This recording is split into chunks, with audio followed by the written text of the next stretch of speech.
Hello' guys welcome to my Bitu Gohain YouTube channel blog. আজি মানে আপোনালোকক অন্য এটা ভিডিঅ'লৈ স্বাগতম জনাইছোঁ। মানে আজি ভিডিঅ'টো বেলেগ ধৰণে হ'বলৈ গৈ আছে। আজি মানে কাঠফুলা খেতিটো কেনেকৈ কৰে সেইটোকে আপোনালোকক দেখুৱাবলৈ আহিছোঁ। মানে ব'লক তেনেহ'লে ভিডিঅ'টো আৰম্ভ কৰোঁ। কি জুই দিছে? কাঠফুলা খেতিটো মানে প্ৰথম আপোনাৰ ইয়াত খেৰটো এনেকৈ মেলি লোৱা হৈছে। তাৰপৰা এইফালে আমাৰ লেখনদাই মেডিচিন দি আছে।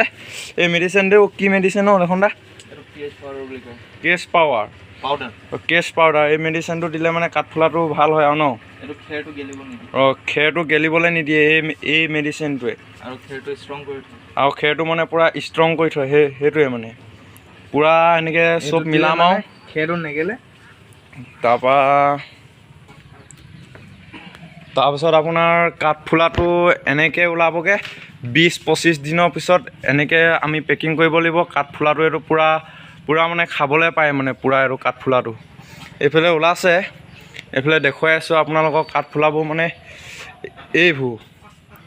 এইবোৰ কাঠফুলাবোৰ এইবোৰ ডাইৰেক্ট খাব পাৰে। কি মজা আছে ওলাইছে। আৰু এইবোৰ দামো বেছি নহয়। আপোনালোকক যদি লাগে আমাৰ চিৰাজুলি এইবোৰ ওচৰতে আছে কাঠফুলাবোৰ। পূৰা কি মজা আছে ওলাইছে। তাৰপৰা এইবোৰ দামো বেছি নহয় বাৰু। পূৰা মজা খেতিটো এই ধৰণে কৰা হয়। তাৰপিছত পেকিং কৰিব লাগিব। ইয়াৰ পিছত এনেকৈ কাঠফুলাবোৰ ওলায়।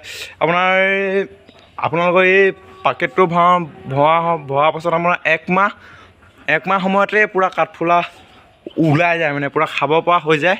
এইবোৰ দেখুৱাই আছোঁ আপোনালোকক কাঠফুলাবোৰ কি মজা আছে ওলাই আছে। এইবোৰ বাৰু আগতে আমিয়ে পেকিং কৰি থৈ যোৱা। এইবোৰ পূৰা কাঠফুলা। ইয়াত কোনো ভেজাল নাই। ইয়াত কোনো মানে বেলেগ কাঠফুলা খালে মৰি যায়। কিছুমান কাঠফুলা খালে মৰি যায়।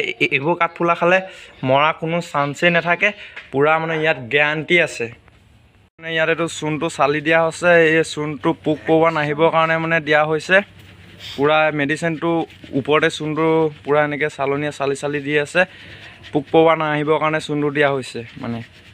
তো গাইজ এনেকৈ মেডিচিনটো হোৱাৰ পিছত খেৰটো এনেকৈ মিলাবলগীয়া হৈছে।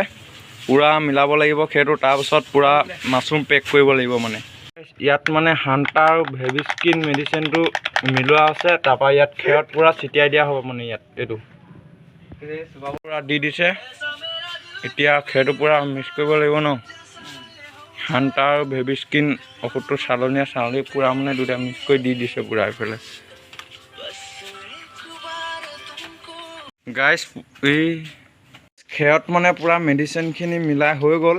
এতিয়া কাঠফুলা গুটিটো মানে আপোনাৰ এইটো কাঠফুলা গুটিটো পাকেটটো এইটো। তাৰপিছত দেখুৱাই আছোঁ ইয়াৰ পাছৰ কাৰ্যসূচী। গাইজ গুটিটো এনেকৈ প্ৰথম ভাঙি ল'ব লাগিব। ভাঙি মানে এটা কৰি ল'ব লাগিব। সৰু গুটিটো পূৰা এনেকৈ এটা কৰি লৈছোঁ প্ৰথম। গাইজ পূৰা এই কাঠফুলা গুটিটো পূৰা এটা হৈ গ'ল। এতিয়া এই বেগত মানে পেকিং কৰি আছোঁ। গাইজ কেৰিবেগটো এনেকৈ ৰখাই লৈছোঁ। তাৰপৰা ইয়াৰ পৰা গুটি কেইটামান লৈ পিনে এনেকৈ মানে ইয়াত পূৰা সিঁচি দিয়া হৈছে। ইয়াত গুটিটো সিঁচি দিয়াৰ পাছত